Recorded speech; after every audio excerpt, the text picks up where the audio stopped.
Let me show you how to solve this kind of math question on the board. We are given 0.5 raised to the power of x equal to 64.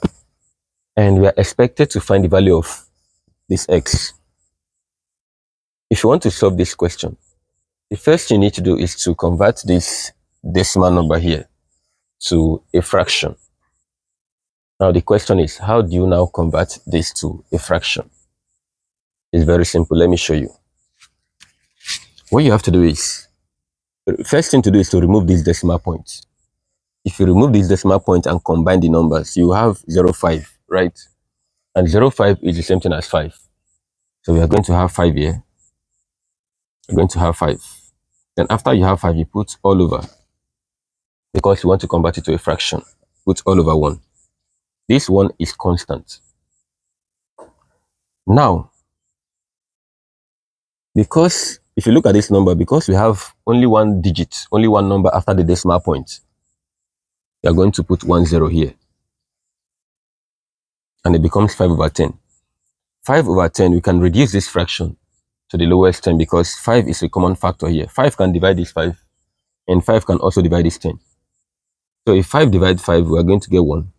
5 divided 10, we get 2. So this number here will become 1 over 2. So in place of this 0.5, we are going to put 1 over 2.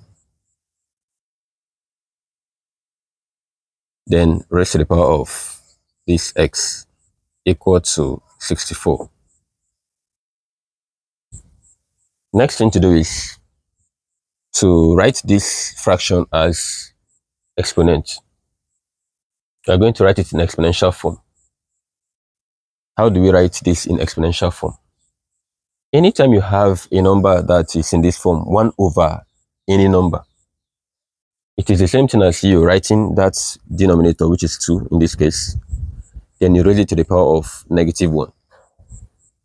This is in accordance with law of indices. After you have done that, then you now raise it to the power of this x here, then equal to 64 can also be written in index form as 2 raised to the power of 6. Because 2 times 2 times 2 into 6 places will give us this 64. So in place of this 64, we are going to write 2 raised to the power of 6. You understand? Now, we have double powers here. According to power law of indices, if a number is raised to more than one power, just like what we have here, we need to multiply the powers together. So we are going to multiply these 2 powers now. That means we are going to have these 2 raised to the power of -1 times x to give us -x equal to 2 raised to the power of 6. Now, if you look at the bases are the same. Because they are the same, they will cancel. And we are going to be left with -x equal to 6. But we are looking for x, not -x. So what do we do? For you to get only x, you can do either of these 2 things. Because nothing is physically attached to this x, you can either divide both sides by -1 or you multiply both sides by -1. Any of them you do, you get the same answer. You understand? So let's divide by -1 and also divide this by -1. Minus will cancel minus, and we have x divided by 1, which is x.